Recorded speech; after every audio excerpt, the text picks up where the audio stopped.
Look at the man in the mirror. He looks stubbled or he looks successful. He looks like he has it all together. But look closer. Look past the grooming, past the suit, past the stoic expression you perfected years ago. Look into the eyes. There is a silence there, a terrifying, heavy silence. It is the sound of a scream that has no voice. We are told that men are built of stone, unshakable, unbreakable, immune to the erosion of time and feeling. But geology tells us the brutal truth about stone. Apply enough pressure, over enough time, and even the hardest rock doesn't just crack, it shatters. It turns to dust. You feel it, don't you? I know you do. The weight on your chest the second you wake up, before your feet even touch the floor. The exhaustion that sleep cannot fix. The constant low-humming anxiety. The feeling that you are exactly one mistake away from total ruin. Society calls this adulthood. Society calls this being a man. Psychology calls it chronic emotional suppression. And I call it a ticking time bomb. Welcome to the breaking point. Most people think the crisis happens when you lose your job, or when your partner walks out the door, or when the bank account hits zero. They are wrong. The real crisis happens when you are doing everything right. You check every box, you meet every standard, and you realize it still isn't enough. It will never be enough. The goalpost doesn't just move, it vanishes. Today we aren't just looking at the symptoms, we are performing an autopsy on the modern male expectation. Because something has died inside the modern man, and before we can revive it, we have to admit that the body is cold. This isn't a motivational speech, this isn't here to make you feel better, this is an intervention. Let's begin. Psychology defines a specific type of torture. It is called the double bind. It was a theory developed in the 1950s to explain schizophrenia, to explain madness. The premise is simple. You are given two conflicting commands. If you obey one, you fail the other, and if you obey the other, you fail the first. There is no winning. There is only choosing how you will lose. And this, my friends, is the exact architecture of modern masculinity. Let's look at the first trap, the emotional paradox. Every magazine article tells you to open up, to be vulnerable, to cry. They say that Stoicism is toxic. They say they want to see your soft side. So you listen, you let the guard down, you show the crack in the armor. You admit that you're afraid, you admit that you're overwhelmed. And what happens? Watch the eyes of the person across from you. Watch the micro-expressions, a flicker of disgust, a loss of respect, a sudden dryness in the air. They want the aesthetic of vulnerability. They want the movie version, where a single tear rolls down a handsome cheek. They do not want the reality. They do not want the snot, the shaking hands, the paralysis of doubt. Because the moment you stop being the rock, you become a liability. Trap number 2. The provider paradox. The economy is ruthless. Inflation is a predator that eats your future. To provide a standard of living, to buy the house, to secure the safety, you must work, you must grind, you must be absent, you must be married to the mission. But then comes the second command. Be present, be a hands-on father, be an emotionally available partner. So you come home early, you prioritize the soccer game, you skip the networking event, and then the promotion goes to someone else. The bonus gets cut, the lifestyle slips, and suddenly you are looked at with disappointment. Why can't we afford this vacation? Why are we falling behind? You cannot be a conqueror and a caretaker at the exact same time, but you are judged as if you should be. Trap number 3, the aggression paradox. We live in a safe society, or so we pretend. We are told that aggression is obsolete, that competitive drive is dangerous, that you should be agreeable, cooperative, harmless. But let a noise happen downstairs in the middle of the night. Let a stranger threaten your family on the street. Who do they look at? Do they look at the harmless man? No. They look at you, and in that split second, they demand the monster. They demand the violence they spent years telling you to suppress. They want the sheepdog until the wolf shows up, then they pray for the killer. It is a schizophrenic existence. You're gaslighted by culture, told to be one thing, rewarded for being another, and punished for everything in between. The cognitive dissonance is deafening. Your brain is constantly trying to resolve an equation that has no solution. Input A equals failure. Input B equals failure. Is it any wonder you feel tired? Is it any wonder the burnout rates are skyrocketing? You aren't tired from work. You are tired from the mental gymnastics. You are tired of playing a game where the rules change, depending on the mood of the referee, depending on the current social trend. This is the double bind, and the only way to win a rigged game is to understand that the table is tilted. Stop trying to balance on it. Stop trying to please a jury that has already decided you are guilty. The expectations aren't just high, they are contradictory, and trying to meet them all doesn't make you a hero, it makes you a casualty. Let's strip away the suit. Let's strip away the job title. Let's strip away the polite conversation. What is left biological hardware, ancient, primal, unchanged for 200,000 years. Your brain is not designed for Excel spreadsheets. Your nervous system is not wired for Zoom meetings. Your endocrine system was not built to endure a commute in traffic.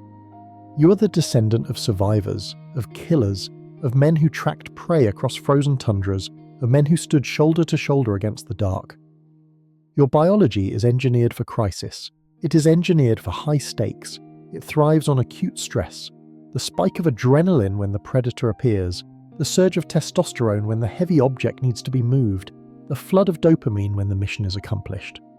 Stress for your ancestors was a signal to act. It was a call to war. It was physical. It was immediate. And most importantly, it had an end. You fought the tiger. You won or you died. If you won, you rested. But look at your life now. The tiger is gone, and it has been replaced by the inbox. The threat is no longer physical. It is abstract. It is a passive-aggressive email. It is a quarterly target. It is a notification on a screen. These threats trigger the same stress response. Your heart rate rises. Your cortisol pumps. Your body prepares for violence. It prepares to run or fight, but you do neither.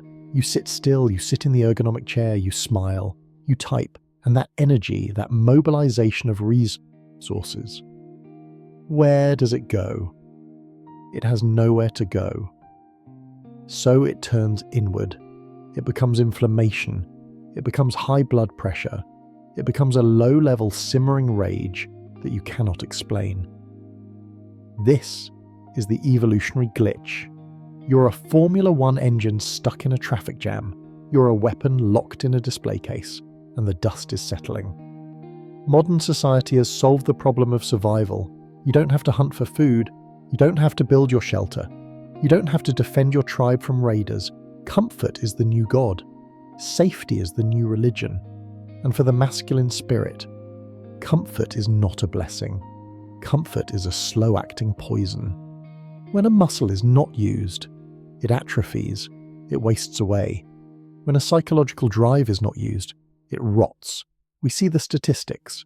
Testosterone levels have been dropping for decades. Generational decline.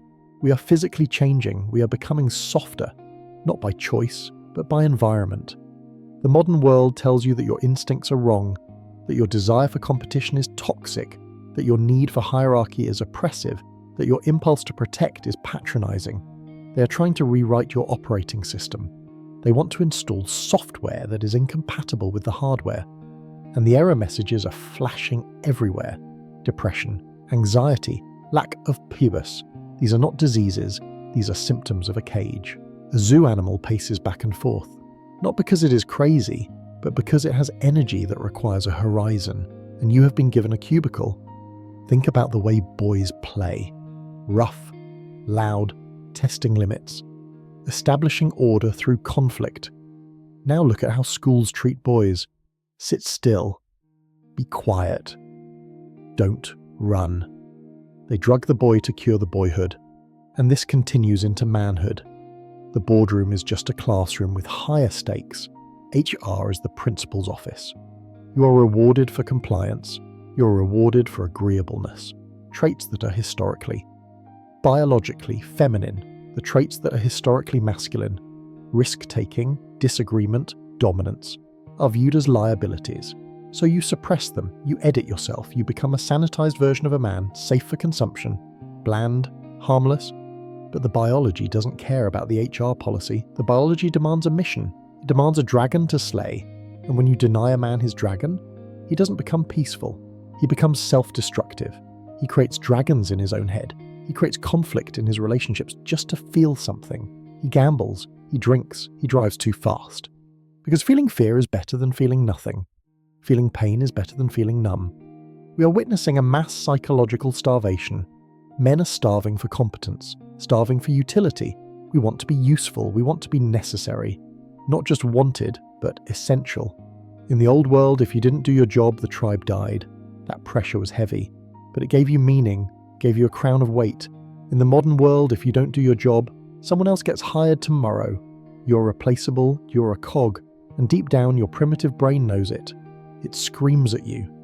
You do not the matter, and that scream is the loudest sound in the world. This isn't about going back to the Stone Age. We like the air conditioning, we like the medicine, but we have to acknowledge the trade-off. We traded danger for depression, we traded struggle for sedated safety, and the bill is coming due. You feel it in your gut. That restless energy, that is not a disorder. That is your ghost. That is the ancient man rattling the bars of the cage, begging to be let out, begging to be used, begging for a challenge that is real. The glitch isn't you, the glitch is the world you are forced to live in, and until you find a way to hack the simulation, to inject danger and purpose back into the safety, you will remain a ghost in your own life. History teaches us about revolution.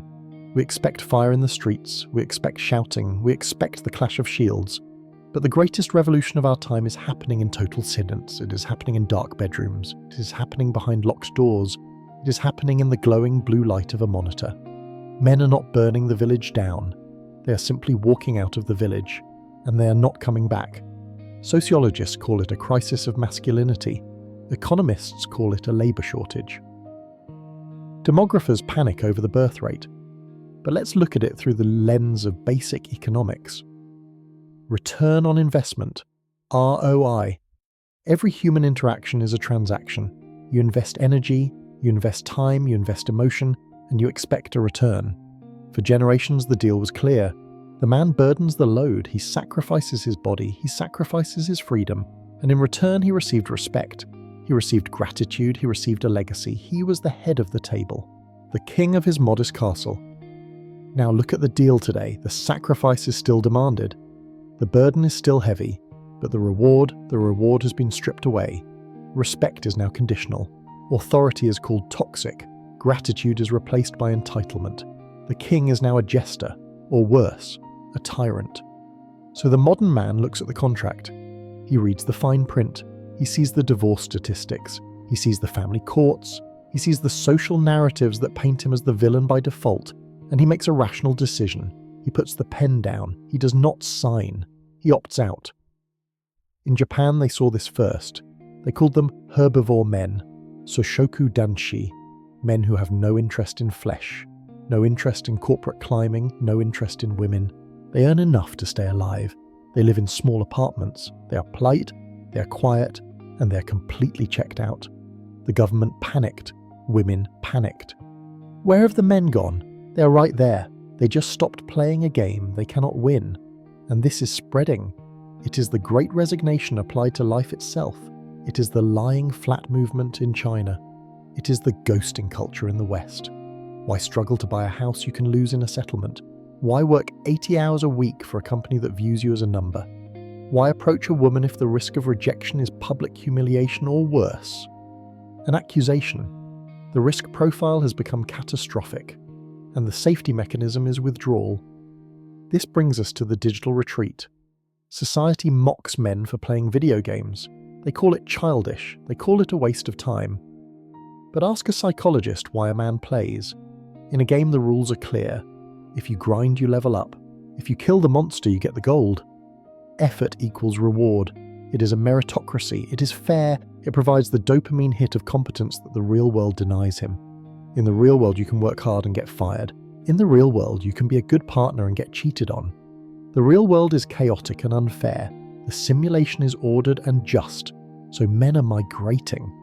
They are building kingdoms in the cloud because they are not allowed to build them on Earth. This is learned helplessness on a massive scale. When an animal is shocked repeatedly, no matter what it does, it eventually stops trying to escape. It just lies down. It accepts the shock. Or this is the apathy you see in your friends, in your brothers, in yourself. It isn't laziness. It is a defense mechanism. It is the armor of indifference. If I don't care, it can't hurt me. If I don't try, I can't fail. This is the new rebellion. It isn't a strike of labour. It is a strike of the spirit. Men are withholding their energy. They are withholding their protection. They are withholding their ambition. And society is beginning to tremble.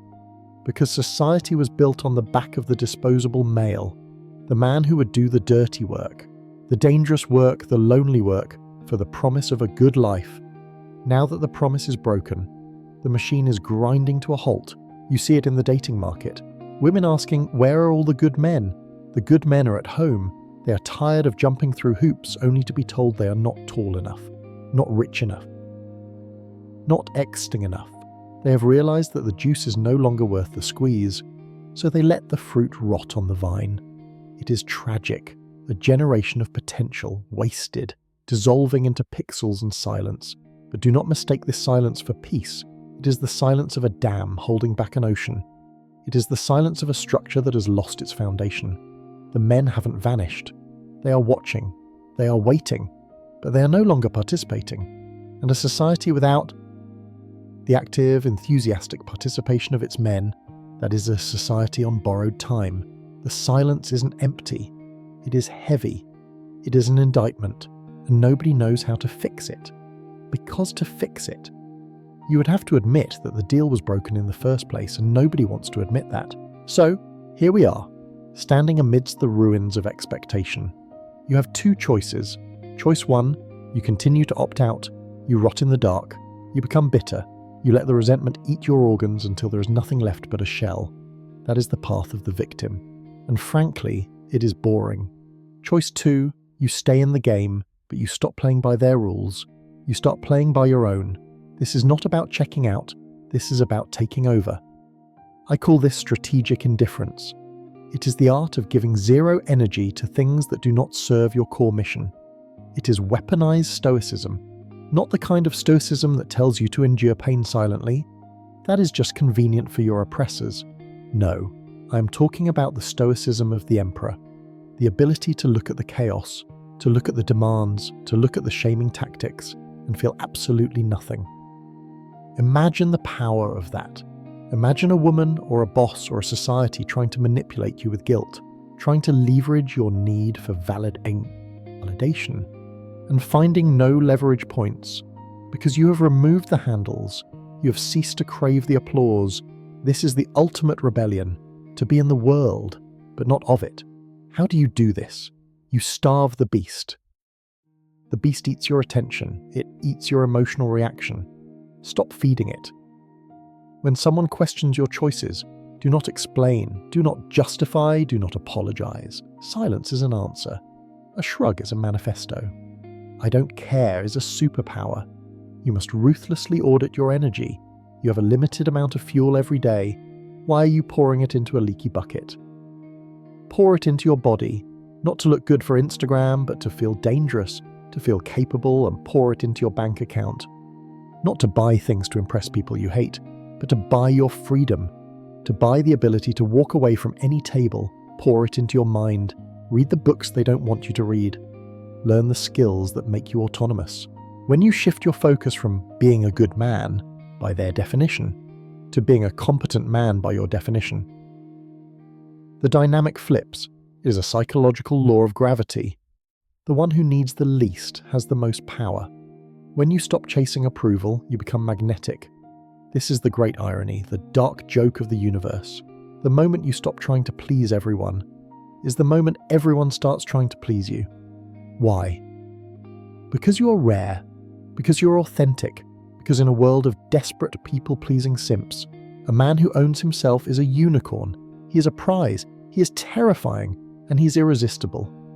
But you cannot do this as a trick. You cannot fake indifference to get a reaction.